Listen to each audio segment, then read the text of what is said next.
Bonjour à tous et bienvenue sur le plateau d'Un cœur qui écoute, votre émission de spiritualité. Aujourd'hui, nous avons la chance d'avoir l'océan qui se rétrécit, le Québec qui vient à nous, avec Brigitte Bédard. Bonjour Brigitte. Bonjour.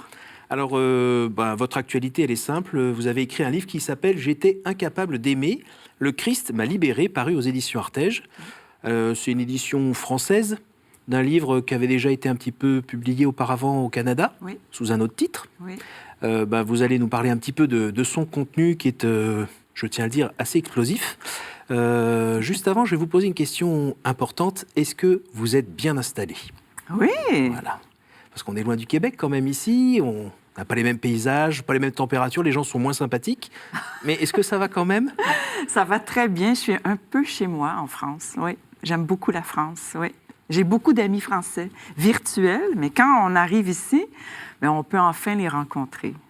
Alors, pour commencer cette émission, je vais vous demander de nous lire un extrait de texte de votre choix. De l'humour dans l'humilité. Bienheureux ceux qui savent rire d'eux-mêmes, ils n'auront jamais fini. L'humilité nous renvoie à notre terre intérieure et notre humus, c'est-à-dire à nos limites.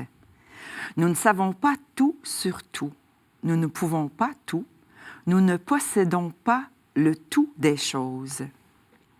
Il y a dans l'humilité une grande prise de conscience de la réalité et de ce qu'elle nous offre.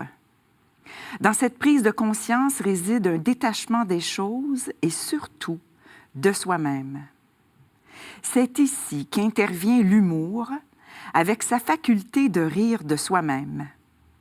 L'humble est joyeux d'être pure capacité. La finalité est cette joyeuse distance par rapport à nous-mêmes, ni désespoir, ni ironie, mais bienveillance, bonté et vérité sur notre personnalité parfois si lourde et compliquée. Le comportement de l'humble est celui d'un détachement de soi en toute chose, une façon de ne s'accrocher à rien, de ne rien tenir pour acquis, donc d'être toujours en attente de recevoir le souffle de l'Esprit Saint. Cela se traduit par la défiance à l'égard de son propre jugement, par le renoncement à se justifier et à imposer son avis, à contredire et même à discuter, ou par le renoncement à l'esprit de contestation et d'opposition, conduisant souvent à une attitude de silence et de grande écoute. L'humilité nous fait entrer dans cette dimension intérieure d'un silence de plénitude et de communion profonde avec celui qui est. C'est un texte de sœur Catherine Aubin. Et alors ça, c'est possible pour une Québécoise comme programme ou pas ? Oui, à tout être humain, c'est possible. Oui, je crois. Vous avez réussi à avancer sur cette voie ? Oui. À y arriver jusqu'au bout ? Non, je suis en chemin, je suis en route avec le Seigneur. On est tous en chemin, oui. Alors, on va aider un peu nos téléspectateurs qui n'ont pas encore lu le livre à savoir un peu qui vous êtes. Parce que on vous voit là, toute bien, toute souriante, tout épanouie, mais le chemin pour y arriver a été un petit peu compliqué, un peu ardu. On peut dire ça, puis ça a commencé tôt. Dans le livre, vous racontez qu'à partir de 11 ans, vous avez commencé à prendre des chemins de traverse. C'est à peu près ça ? Oui, à 11 ans, j'ai commencé à fumer la cigarette. Et commencé aussi à consommer, pas longtemps après, consommer drogue, alcool. Et avec les années, s'en est suivi des drogues avec plus d'effet, la cocaïne. Mais j'ai arrêté quand même assez tôt. J'ai eu la chance de pouvoir arrêter à 22 ans, 23 ans, à l'aide des cocaïnomanes anonymes. 11 ans, c'est quand même très jeune. Vous viviez toute seule dans une forêt ? Non, j'ai grandi dans une belle famille, des bons parents, avec des bonnes valeurs, 3 frères. Plus grand, plus petit ? Un plus vieux, 2 plus jeunes, pas mal plus jeunes. Donc, une maman très aux prises avec les petits. Et moi, j'étais comme un peu perdue, je pense, dans cette famille de garçons où j'ai pas réussi à trouver ma place. Je me cherchais. C'est comme si rien, au fond, trouvait écho. J'espérais, j'avais des grandes questions existentielles, très jeune, et je ne trouvais pas de réponse. Vous êtes dans un Québec aussi où on n'a pas envie de donner des réponses à ces questions-là, Non. ou sinon des réponses matérielles, mais Oui. à qui en parler, comment en parler, il n'y avait pas. Oui, non, un Québec qui a rejeté la religion, mais je dirais le bébé avec l'eau du bain, comme on dit. Qui rejette la religion un peu, qui était peut-être très omniprésente, contrôlante, mais qui a rejeté Dieu et tout aspect de spiritualité. Alors, qui a rejeté, je dirais, l'essentiel de ce qui donne sens à la vie. Alors oui, j'ai grandi là-dedans. Oui. Et j'ai cherché des réponses dans toutes sortes de choses. Et aujourd'hui, quand vous regardez là l'étape entre 11 ans et 22 ans, il y a des perches qui vous étaient tendues, que vous avez ratées? Oui, mais je vais vous dire, honnêtement, je les ai juste balayées du revers de la main parce que je suis une... C'est pas pour rien que je vous ai lu quelque chose. Je vous ai lu quelque chose sur l'humilité. J'étais une fille très orgueilleuse, je le suis encore. Je m'étais fait un serment très jeune que moi, j'aurais besoin de personne dans la vie et que je me débrouillerais seule, que c'était ma vie et que j'allais faire ce que je voulais de ma vie. Et je vous dirais que ma mère a essayé souvent de m'interpeller, de me ramener, des oncles, des tantes. Je sais qu'il y a eu beaucoup d'adultes autour de moi qui ont essayé. Mais j'étais une tête de mule, mais carrément. Et je m'en allais là. Et c'est là que j'allais. Et personne n'aurait pu m'arrêter. Il y a une blessure au départ qui fait ça. Oui. Et sur laquelle vous vous appuyez à nouveau, vous vous nourrissez à nouveau quand il y avait de l'extérieur de l'aide ou des choses comme ça? Une blessure d'abandon, de rejet. Bon, je ne vais pas rentrer dans une psychanalyse, mais... Non, c'est un fauteuil, c'est pas ça ne marchera pas. C'est ça, c'est pas un canapé. Voilà, je suis désolé. Mais une blessure de rejet, d'abandon, qui fait en sorte je dirais, qui a provoqué une défensive par rapport à tout acte bienveillant, où on se souciait de moi, où on cherchait à me consoler. Oui. Non, je rejetais tout ça, tout ce qui était affection, amour. Ce qui est assez paradoxal, parce que quand on lit dans votre livre, on a l'impression que vous cherchez à être aimé de A à Z. Hein. Mais c'est ça. Il n'y a pas de problème. C'est-à-dire, parce vous rejetez, mais vous criez « Hey, aimez-moi, les gars !» Oui, c'est ça, parce que, dans le fond, j'ai cherché toute ma vie à réparer cette blessure. Mais, à un moment donné, c'est trop. Et on veut se protéger. Je parle au « je ». Je voulais me protéger. Et là, c'est là qu'arrive le rejet, où là, on déguerpit et puis on se retrouve seul. Et on recommence avec une autre personne. Les expériences des drogues, c'était quoi? C'était à nouveau d'être dans un état où on souffre plus? Oui, exactement. Un état où je dirais que les drogues, la première fois que j'en ai pris, ce que ça faisait, c'est que... enfin, je respire. Bon, enfin, je suis bien. Après, quand on se réveille, on a un peu mal. Oui.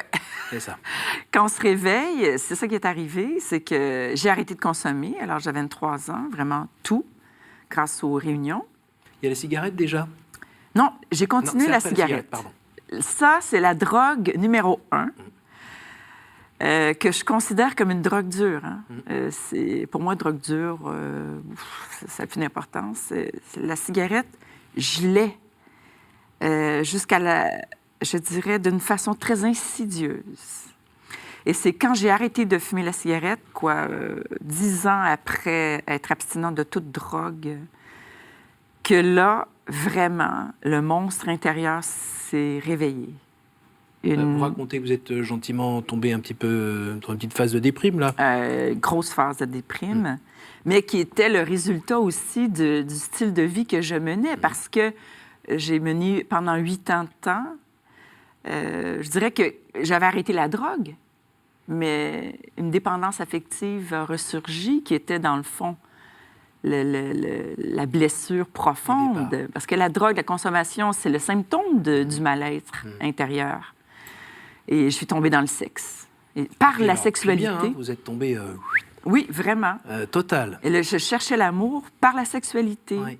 avec des hommes, des femmes. S'il y avait eu un troisième sexe, je serais allée. Hein? Alors, il n'y avait rien qui pouvait assouvir ce grand besoin d'aimer et d'être aimé, parce que dans le fond, c'était ça, c'était le besoin d'aimer et d'être aimé.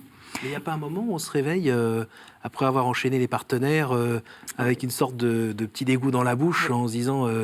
Mais c'est exactement ce qui m'est arrivé. C'est qu'un beau matin, un soir, je m'en vais dans une salle de réunion, je rentre dans la salle de réunion, et là, il y a une centaine de personnes, et je me mets à compter toutes les personnes avec qui j'ai couché. Je crois que vous arrivez à 40, c'est ça? Euh, Vous écrivez 40, en fait c'est 80. OK. Ben, ce soir-là, c'est à 14 que j'ai arrêté de compter. Mais je pourrais dire que oui, dans ma vie, oui, c'est plus que 40.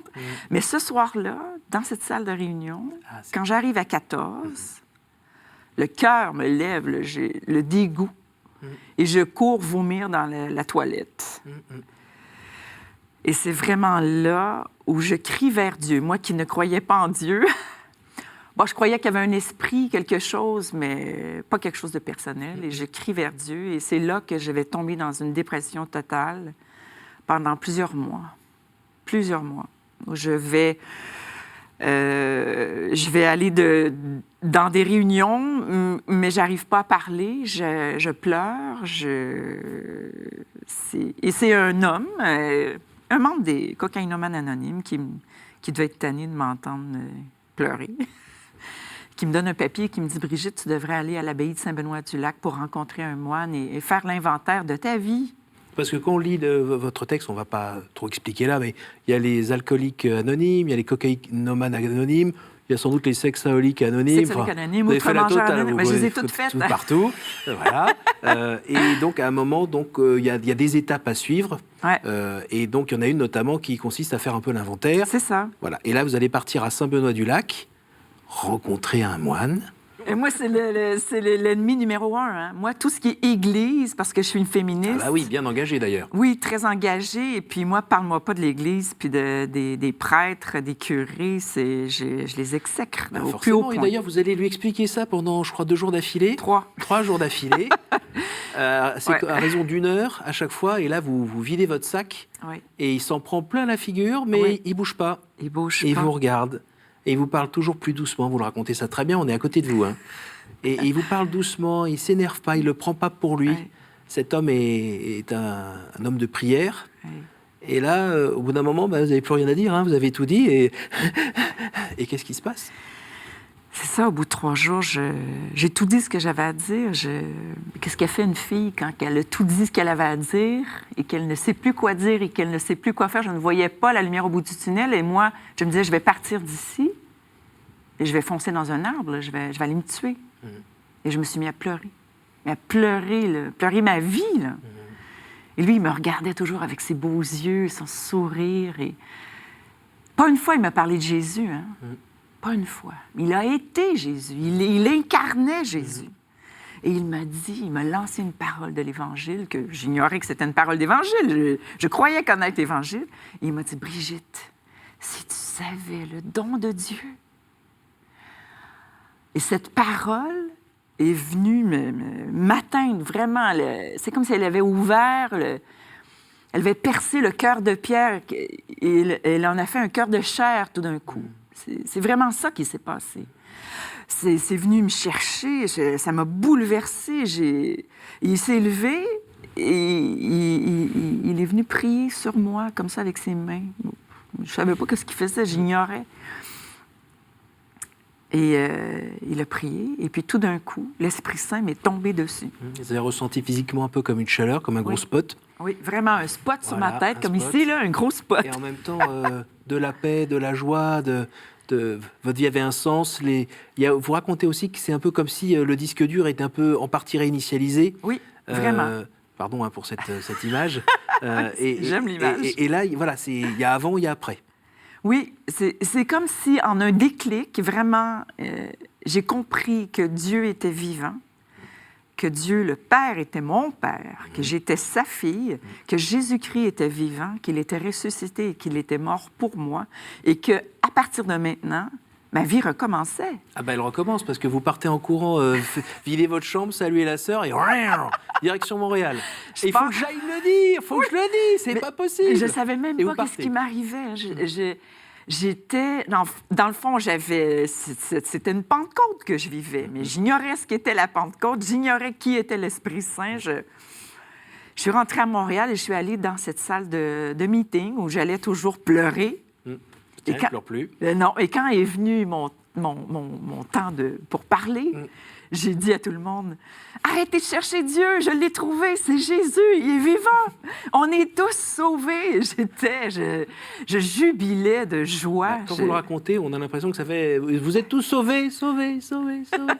Personne n'entend. Il n'y avait pas vraiment d'écho. Non, mais ça réagit pas. Et ça réagissait pas, mais il y a 3 filles dans cette salle de réunion qui m'ont entendue, qui sont venues me voir après. Et les 3 m'ont dit, Brigitte, veux-tu être ma marraine? Vous savez, il y a un système de marrainage dans les anonymes. J'ai dit oui, mais moi, personne ne m'avait jamais demandé, en 10 ans de réunion, jamais personne ne m'avait demandé d'être sa marraine. J'avais rien à offrir. Et là, il y en avait 3. Bon, il y en a 2 qui m'ont laissé tomber en cours de route, mais il y en a une qui s'est convertie dans la semaine qui a suivi et qui est encore aujourd'hui ma grande amie, ma sœur, c'est ma sœur. Alors vous allez vivre quelque chose avec elle aussi d'important, c'est cette promesse de chasteté, qui est quand même une étape où justement, comme on disait tout à l'heure, il y a une réinitialisation. Parce que, des guérisons. Voilà, guérison. Des guérisons, vraiment. Après tout ce que vous aviez vécu, eh bien, vous avez senti que vous pouviez repartir à neuf. Oui, en fait, c'est pas parce qu'on est converti que là, tout d'un coup, on a une façon de discerner. Hein. Et il m'est arrivé une grande épreuve. J'ai eu 2 enfants avec un homme avec qui ça n'a pas fonctionné. Et je me suis retrouvée seule, célibataire, pas d'emploi, pas de pension, rien, à la rue. Et à quel âge?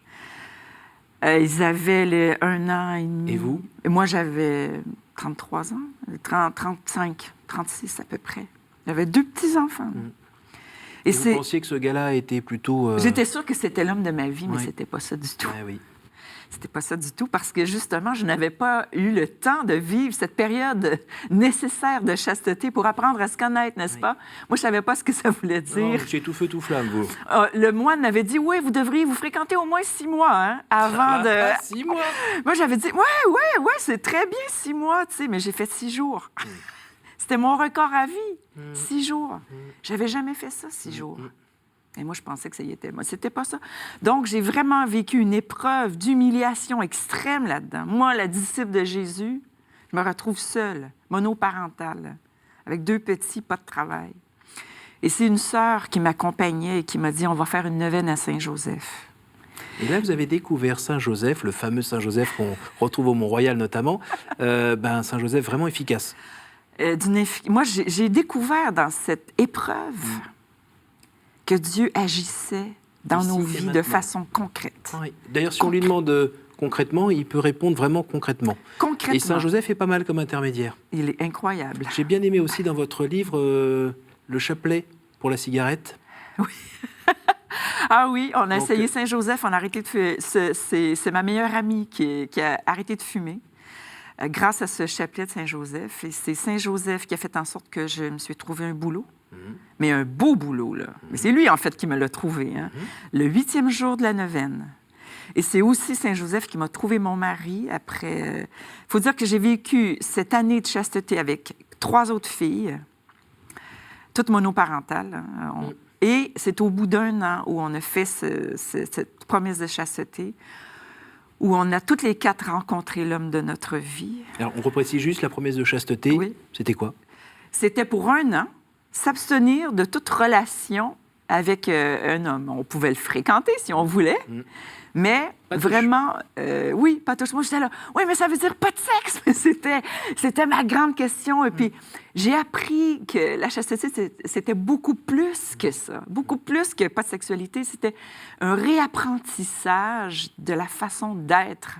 Mais vous le racontez très très bien dans le livre, parce que vous racontez ce que vous vivez, en même temps vous partagez vos réflexions sur ce qu'est la femme en fait, ce féminisme que nous de France on aperçoit parfois au Québec comme parfois virant au matriarcat et autres. Vous racontez comment finalement vous avez fini par comprendre avec votre tête et votre cœur ce qu'est une femme, ce qu'est un homme, et puis quand on parle d'égalité, de quoi on parle, et quand on parle de différence, de quoi on parle. J'invite vraiment les spectateurs à y jeter un œil, parce que c'est dit très simplement et très clairement. Et on sent que c'est pas juste une vue de l'esprit. Quelque chose vraiment d'expérimenté. Et qui vous a donné la paix, la joie, et vous permet aujourd'hui d'être une femme libre, une épouse et une mère comblée. Oui, vraiment. On peut dire ça? Ça a été... Moi, j'ai redécouvert ma religion. Je croyais connaître le catholicisme. Et puis, je suis tombée dans le catéchisme et je l'ai lu 2 fois, du début à la pareil. fin. Justement, on vous suit dans cette redécouverte. Découverte des sacrements, découverte de l'Eucharistie. J'ai tout découvert. Moi qui croyais tout connaître, je ne connaissais rien à cette foi. J'ai découvert une religion merveilleuse, fantastique, extraordinaire, libératrice. Je croyais que la religion enfermait les femmes, mais non, c'est la religion qui m'a libérée. Et en plus, vous avez été un petit peu trompée dans votre formation lors de vos études, parce qu'on vous faisait juste lire quelques passages. Un petit bout de Saint-Paul, un petit bout de tel ou tel Ancien Testament. Non, c'est encore l'Église, le patriarcat et patati. Et après, quand on lit avant et après, c'est un petit peu plus nuancé. Je croyais avoir un regard neutre. À l'université, croyais avoir un regard neutre, mais pas du tout. C'est un parti pris, tout ça. Non, j'ai redécouvert tout ça. J'ai redécouvert la beauté d'être une femme, ce qui m'avait manqué toute ma vie. Et maintenant, en tant qu'épouse et mère, il y a beaucoup d'aspects de la femme que je redécouvre grâce au mariage. Parce que le mariage, c'est vraiment toute une vocation. Et mon mari et moi, on chemine dans cette belle vocation. Et tout ça, je le dois vraiment à cette année charnière de chasteté que j'ai vécue, où j'ai été formée vraiment à la chasteté, mais comme vous dites, mais d'une façon, je dirais, charnelle, incarnée et pas théorique. Même si je suis une fille intellectuelle, j'ai besoin de vivre les choses, vraiment. Et pour finir, il y a ce petit détail, c'est que justement, on n'est pas au club des bisounours où tout va bien, Madame la Marquise. Quand vous êtes heureuse avec votre mari, vous avez quand même, vous, 2 enfants. Lui, il est venu avec ses 2 enfants, puis vous en avez encore eu 2 ensemble. Donc, il y a 6 enfants à la maison. Il faut faire tourner tout ça. Vous avez aussi votre travail dans le journalisme. Et ce que vous dites, c'est dans la journée, on a notre devoir d'État à faire, et le soir, on a notre devoir conjugal, mais qui est principalement quand même de regarder un petit peu ce qu'il y a à faire, régler les problèmes, le planning, le bidule, le chouette, et de voir qu'on a moins de temps ensemble et autres. Et je trouvais ça joli de justement pas être dans la fumée, dans les effets spéciaux, le feu d'artifice, mais dans la vraie vie, ici et maintenant, comme vous disiez, et que cela n'empêchait absolument pas, mais contribuait plutôt à vous rendre heureuse et nous permettre d'avoir ce joli sourire. Alors, on arrive à la fin de l'émission, et pour finir, je vais vous faire tirer une question parmi celles qui sont là. Oups. Attends. J'ai jamais été magicien, donc il faut que je m'entraîne. Quel est pour vous le beau geste d'amour? Le plus beau? Un sourire. Même à la personne qui ne vous sourit pas ou même qui ne vous rend pas votre sourire. Persistez dans lui redonner encore un autre sourire. Oui. Encore une? Ah oui? Quel conseil donneriez-vous à quelqu'un qui vous dirait « J'ai envie de rencontrer Dieu, par quoi dois-je commencer? » Hey, j'aime pas les conseils, mais quand on me demande un conseil, je le donne. Bon, là, c'est le cas. Je dirais commencer par vous mettre à genoux et prier. Demandez-lui directement « Dieu, manifeste-toi. » Et j'ai confiance à 100% qu'il va se manifester. Une autre? Petite dernière. Quelle image vous faites-vous du paradis? Ah, j'aime bien l'image que mes enfants me donnent du paradis. Un grand banquet où il y a plein de bonbons, où on passe à travers les murs, où on a des super pouvoirs, où on n'a plus aucun besoin, où on est comblé avant même d'exprimer quoi que ce soit. C'est la vision béatifique de Dieu, où tout... c'est le bonheur total, quoi. C'est ça, c'est la vision béatifique, ça dit tout.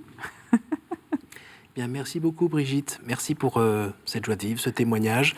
Et ce livre, donc, paru aux éditions Artege, « J'étais incapable d'aimer, le Christ m'a libéré ». Merci beaucoup aussi d'avoir traversé l'océan pour venir nous en parler. Avec plaisir. C'était pas complètement gagné au départ, mais on est vraiment content de vous avoir là. Merci à vous tous pour votre fidélité. Évidemment, cette émission, n'hésitez pas à la partager autour de vous, comme on partage des bonnes nouvelles, un beau bouquet de fleurs, du soleil, je ne sais pas, grâce à notre site www.ktotv.com. Et bien, à la semaine prochaine.